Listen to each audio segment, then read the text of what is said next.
아파트 아파트 아파트 아파트 아파트 아파트 아파트 아파트 아파트 아파트 아파트 아파트 아파트 아파트 아파트 아파트 아파트 아파트 아파트 아파트. Hi, welcome to our discussions on the advantages and disadvantages of digital teaching and learning. So here are our group members. I'm Winkett. I'm Adam. And I'm Kaji. So, alright, let's dive into today's topic, digital teaching and learning. It's a subject we are familiar with, especially given how the pandemic has reshaped the education. Especially we have experienced COVID-19 change, right? So we have to know that how digital helps us in our learning. Especially right now we are being transferred from traditional learning into digital learning. So digital learning has been around for a while, but it's definitely taken on new significance recently. So let's first discuss some major advantages. To start with, one of the most obvious benefits of digital teaching is flexibility. Students and teachers can connect from everywhere or anywhere, and learning materials can be accessed anytime through online, Google Classroom, Google Drive, or any digital platforms. This flexibility has made education more accessible to many, especially those who might not be able to attend the traditional school. As we are all know, right, traditional school will have to sit in the classroom all the time. But Google Meet, we don't need, right? We do not have any restrictions. We just have to sit in our room or anywhere by having data, internet, and some digital devices. Then we can access it. Easy way. So, for example, think about students living in remote areas or adult juggling roles and study. Kaji, do you agree that this kind of flexibility is a game changer? Yes, Winkett. I completely agree with your point right there. Flexibility is a huge benefit among students and maybe teachers also for our teachers in this kind of role. It is not just about convenience. It's about personalized learning. With digital platforms, maybe using like those kind of apps, maybe Google Classroom, those kind of apps, students can learn at their own pace and their own tracks.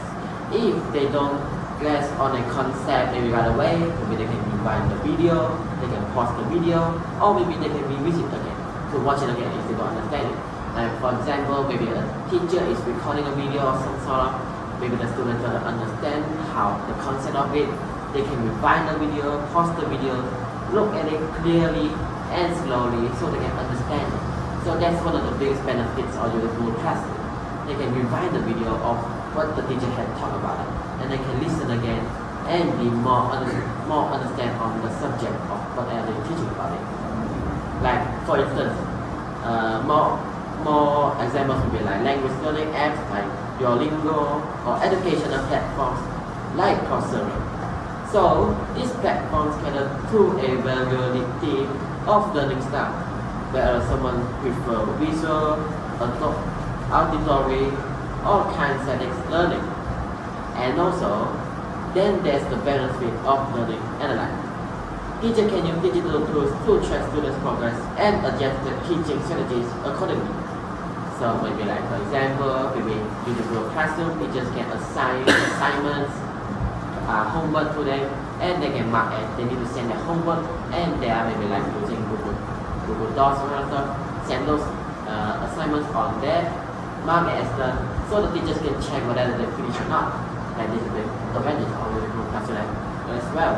They can use it as a check-in homework for teachers to check whether the students finish or not. So, but as much as I appreciated this kind of benefits, I'm also mindful of the disadvantages. So, Adam, I bet you have some insight of this disadvantages on using digital tools. Okay, so thank you, Kaji.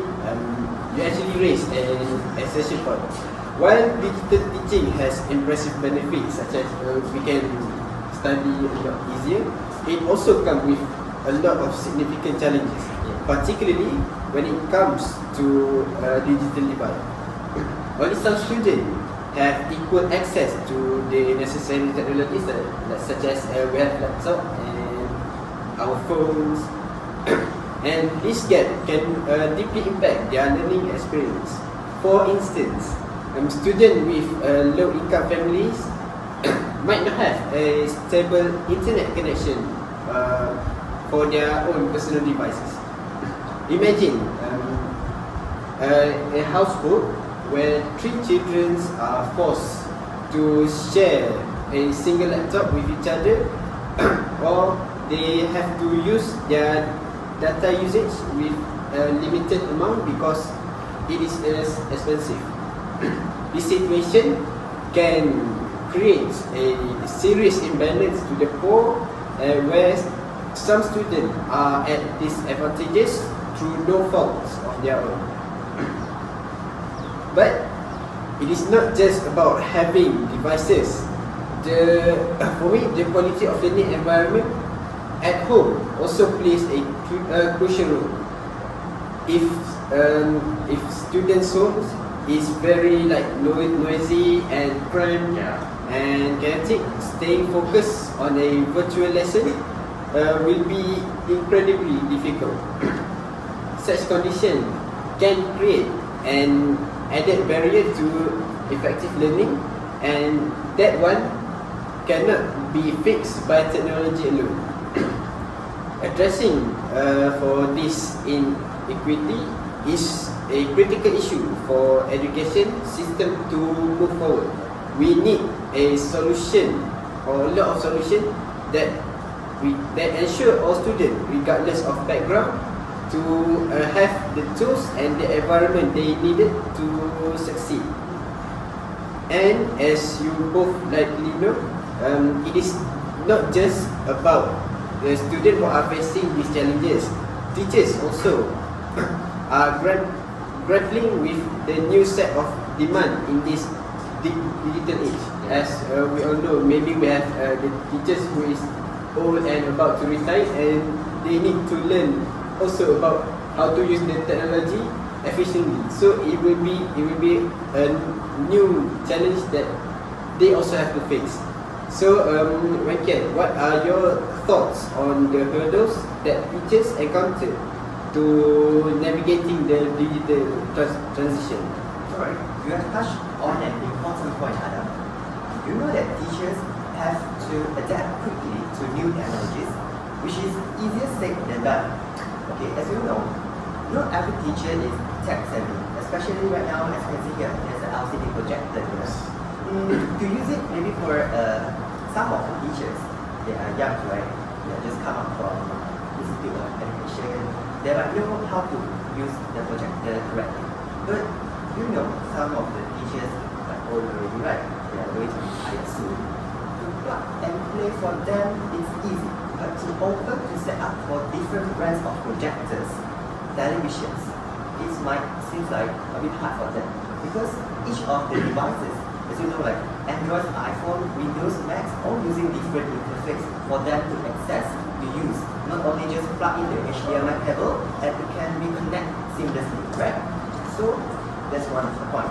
And then there's a steep learning curve with platforms like Microsoft Teams, Google Classroom, or even more specialized software. Let's not talk about PS, Adobe Shop. Have you heard before? Photoshop.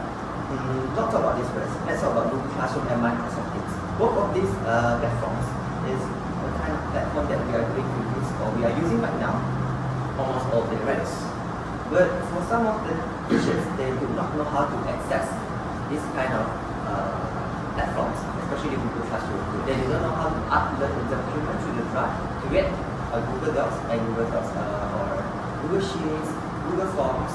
How they can survive in this kind of environment, right? They have to learn, try to learn from other teachers, or even though self-learning through YouTube, right? And plus, preparing engaging digital lessons can take a lot of time.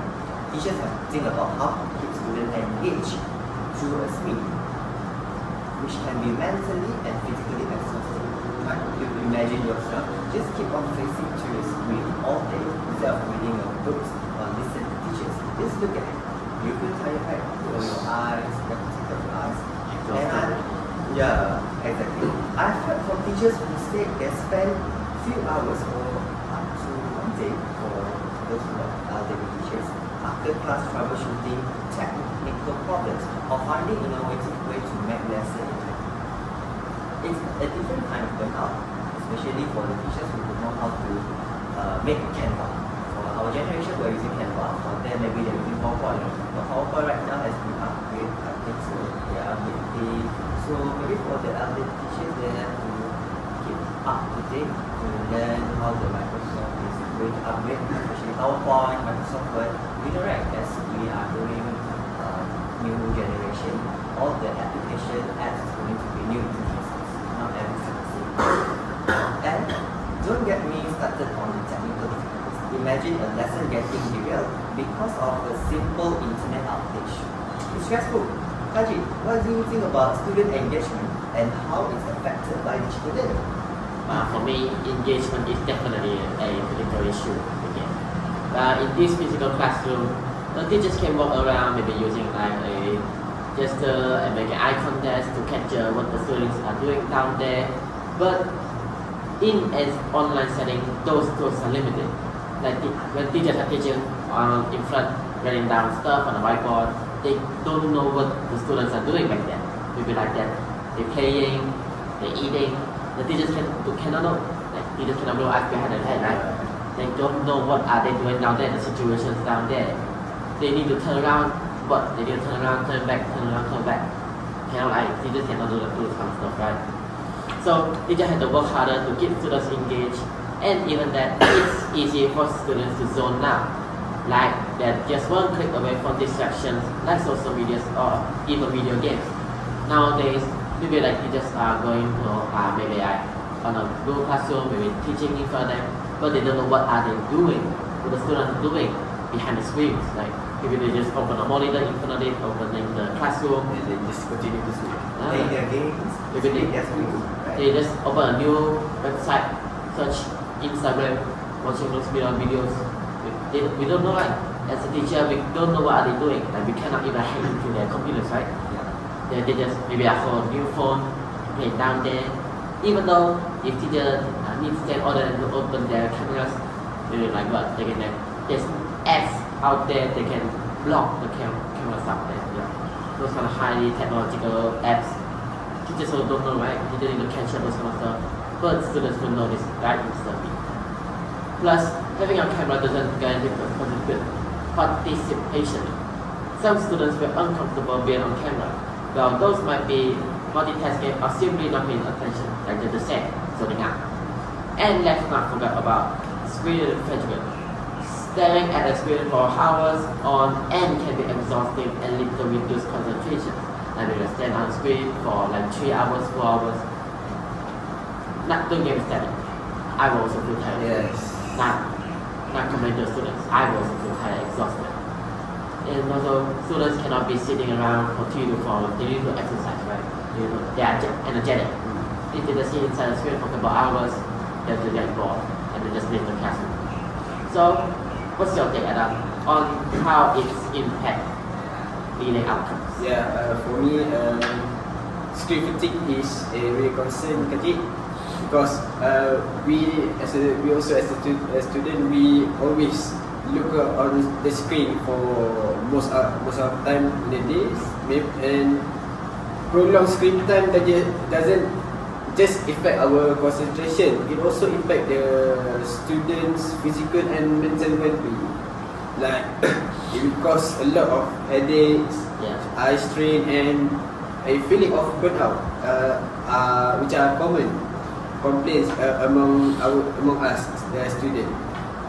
It is especially tough for the younger kids, like our younger siblings, who are used to running around and playing, and sitting in front of screen for hours and hours is not natural for them, because they will be they will get easily boring, because they have to learn throughout the screen every single time and not face to face like in the class, right? And beyond the physical aspect, there is also the emotional tone. Students will miss out on the face-to-face interaction that are, for me, that are essential for social development. Because when we have a face-to-face, like we talk to each other right now, we can be more friendly, like more having a lot of fun talking to each other, and it will affect in sort of ways. So school isn't just about academics. It's also where students learn to collaborate and resolve conflicts and also make friends. Online environment makes it spontaneous social interaction become almost impossible because like when we joining online classes, we barely talk to each other because we have to pay a lot of attention to the teachers teaching, right? So we do not have a lot of interaction between ourselves. So Racket, how do you think this will impact the student overall development? You made a great point, Adam. The lack of social interaction is a significant downside. You know, in a traditional classroom, students can chat with their friends between lessons, like what we are chatting right now. Work on group projects in person, where you can face to face each other. You can talk to each other instantly. And students can chat with their friends between lessons also, and participate in extra curricular activities. These experiences contribute to emotional and social growth. Online learning, however, often feel isolated. Yes, I admit that online learning is good for us. We lazy, right? Sometimes sit at our home, open our laptop and learn. But sometimes for newbie or new students coming into a new institution, they will feel that isolated. All of them are having friends, but I'm sitting alone in my room in my house. How can I chat with each other? Yes, I know we can chat through WhatsApp, but why would we suddenly chat in person, right? Although it was a classmate, it is a classmate, but you were going to chat, right? As compared to face-to-face. Face-to-face, we are going to chat with each other, and maybe somehow you will make friends through this, right? So sure, there are tools like breakout rooms on Zooms or collaboration features on Google Docs, but they don't replicate the real-world dynamics of team. Students may miss out on developing soft skills like reading body language or managing group dynamics in a physical setting. That's what I mentioned. Body language, what we can say is only face-to-face. We know we are putting a group back, so we can look through this and we understand. With online learning, almost all of us turn off our camera rack. How do we know we're mentioning group? Curiosity, video correct. And there's an issue of students feeling disconnected from their teachers. In person, a teacher can quickly sense if a student is feeling down or confused. Online, these cues are harder to pick up. You are sad. How do teachers will know you are sad? When you're open your mind, you just answer generally. As compared to speaking in class, maybe you answer in a correct tone, in a form possible tone. And some more teachers may feel that you are sad today because of your facial expression. Haji, do you think there's a way to balance these social and academic needs? Well, I think that balancing social and academic needs is really easy. One potential solution could be a hybrid model where students can have a mix of in-person and digital learning. What I'm trying to say here is that they can learn face-to-face and also learning online. But how? This way. Why? Because this way, they get the best of both worlds. They benefit from the flexibility and also the best resources of digital learning, but still have opportunity to face-to-face interactions. Like for instance, maybe like particular subjects like science or arts could be taught in person, while theoretical subjects could be handled online. Maybe you need to do an experiment, like the subjects been down on science, they can do it using their hands, watching the result coming out in real life.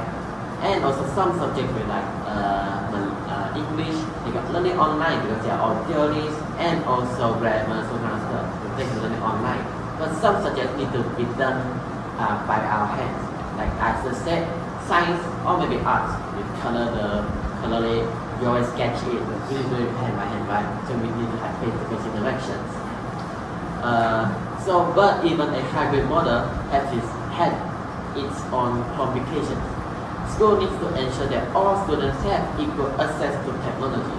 That means everyone will have the same laptops, same mouse pad, those kind of stuff. They need to have the same technological and also a conductive learning environment. Maybe like inside a quiet room, so they can concentrate on what the teachers can do teachers.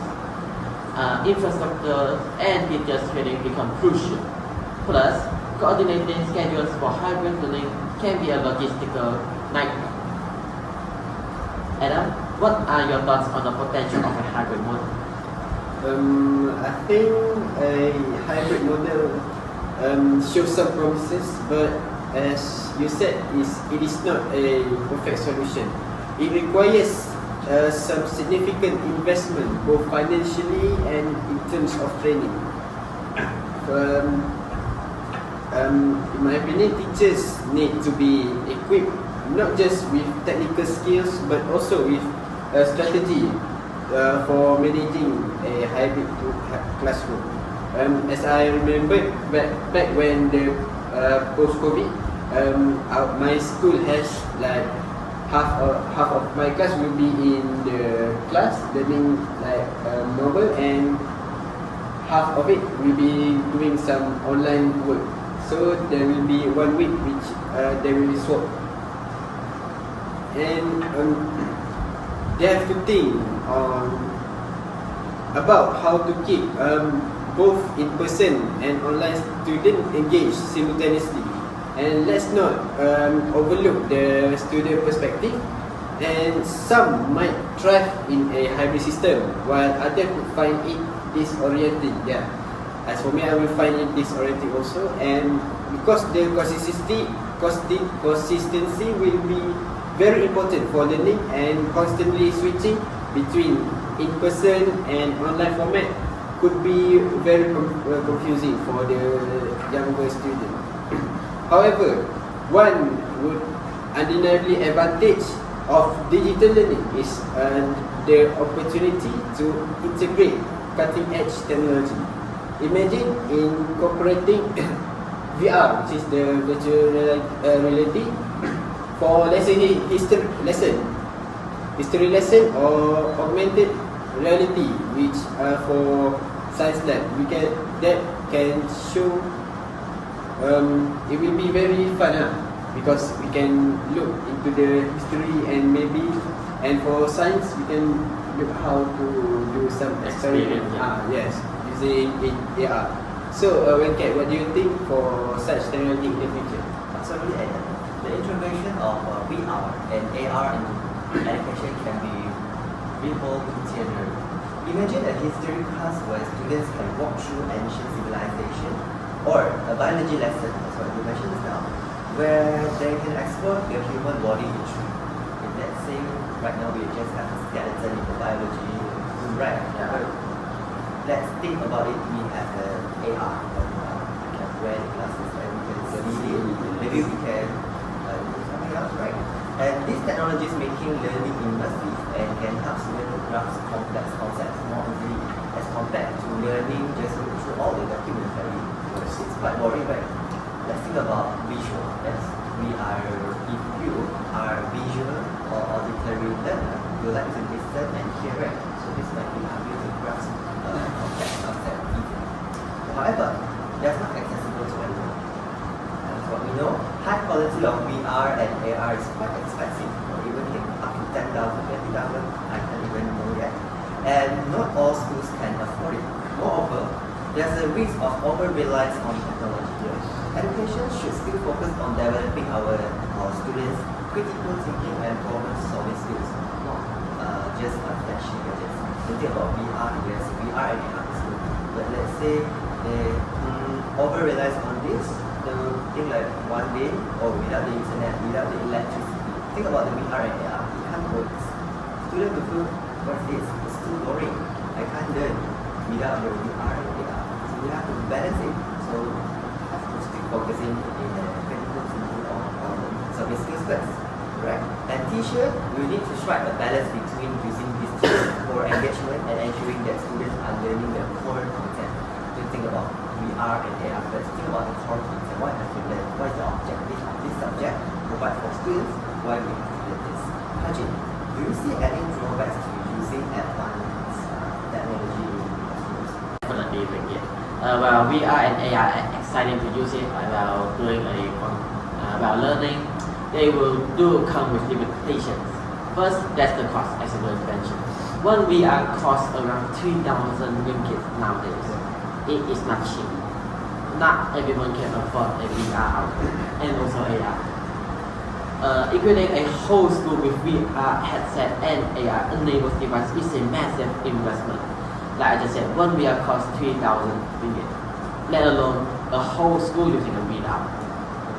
How the cost will be? 100,000. Yeah, that's the point. Not every school can afford those kind of investment. Then there's the question of whether the technological geniusly improve learning outcomes or just serve as a novelty. Why, you might ask? Students might be amazed by the visual, but they will retain the information. Will they get the information that they're trying to produce? And maybe using the VR, they are trying to learn something else. But do they learn it? Actually learn it? The concept of it. Additionally, too much screen time can be detrimental. We are taught about screen pressure, and we are could exacerbate that problem. We're using AR is a very good time. We use VR. It will also hurt our eyes, right? Maybe we look in the screen like 2 to 3 hours learning, but we will get exhausted as well. Our eyes will definitely close up. I don't know them, but I will definitely close my eyes using VR for 2 to 3 hours. And there are safety concerns. Using VR for extended periods can lead to dizziness and motion sickness. Like car has plastic, using VR definitely will bring us headache. Once we take off our VR, we'll definitely feel a little bit dizziness. So, whilst these technological have potential, they need to be used wisely and sparingly.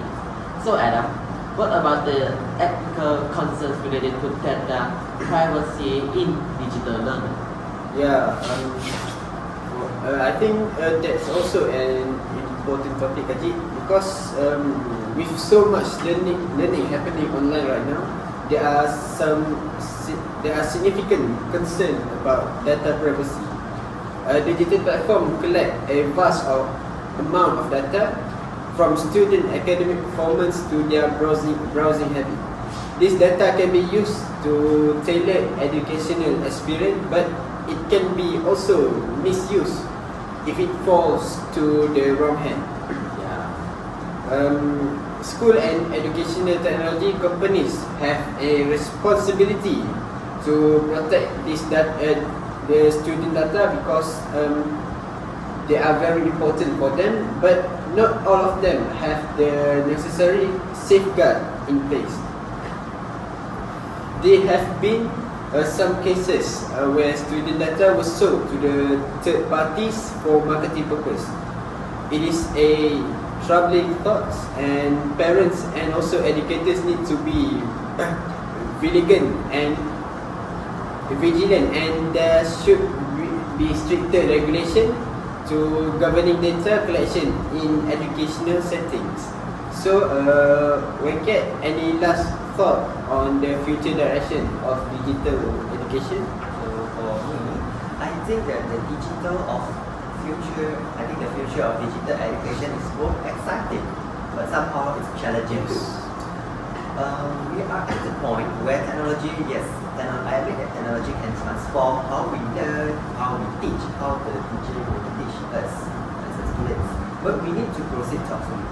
You guys know that investment in digital infrastructure, as well as VR, AR, could be thousands, maybe 10,000, 1 million. I'm not sure yet. Uncomfortable. Teacher training, yes, and students support will be crucial. Why? Teacher training and student support will be crucial because, as far as the teacher training, yes, teacher is who you are going to teach you, right? So if let's say the teacher do not know how to use the laptop, do not use how to use an LCD, then am I going to write all the passages on whiteboard? The traditional way. Traditional way. It's good, it does not hurt our eyes, but a waste of time, right? somehow some of the poster or some of the image, we can just show it through the LCD. Why not we just show it through the LCD? Maybe it's just a 2 to 3 second things for us to view. We don't need to write it out, right? Okay. But also to keep asking ourselves, how can we make digital learning incredible and engaging for everyone? And it's not just about using the latest technology, AR, LCD. It's about creating meaningful learning experiences. Like what I said, LCD. Do you guys think that it's a meaningful learning experiences once we have LCD? Yeah, I do. Or do you prefer writing all the things in the whiteboard without a picture, showing? Using an LCD maybe have way more entertaining for Yes. students to learn. So that's why I said creating a meaningful learning experiences. And what Adam said, hybrid models, immersive technology and data-driven teaching can all, I know it has potential. But we must never lose sight of the human element in education. Kajit, what's your final take on this? Well said again. My takeaway is that digital learning and teaching offers incredible opportunities, but they will also come with serious responsibilities. Maybe like using VR, sure, it does give a lot of benefits, but we also need to control the time limits on using this kind of stuff. Maybe they will get dizziness or maybe like headache. So, as it's up to educators, policymakers, and also tech companies to collaborate and make this transition as smooth as possible and beneficial as possible. We can't forget the importance of mental health, equities, and also ethical data use. Digital learning is here to stay, so let us make sure we are using it to truly enrich students' life, not just as a temporary solution. We need to use it as wisely as possible. Sure, they do give us a lot of benefits, but they also give us a lot of backwards, like I just said. So we need to use it wisely. Maybe like set a time limit for those kind of stuff, using it wisely, use it the correct way, not the incorrect. So Adam, any closing words before we wrap up? Just to echo both of you, the key lies in balance and thoughtful implementation. So digital tools have revolutionized education, but we need to be aware of the drawbacks and work to minimize them.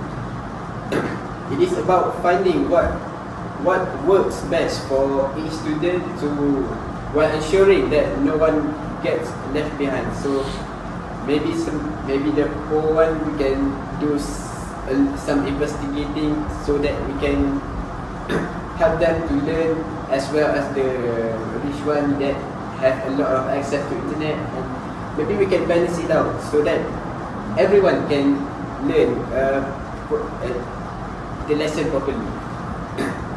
And thanks for such a rich discussion for both of you. Let's hope our audience find it as thought-provoking as we do. Awesome. Let's make it happen. Yes, let's make it happen. That's the end of our talk today. Thank you.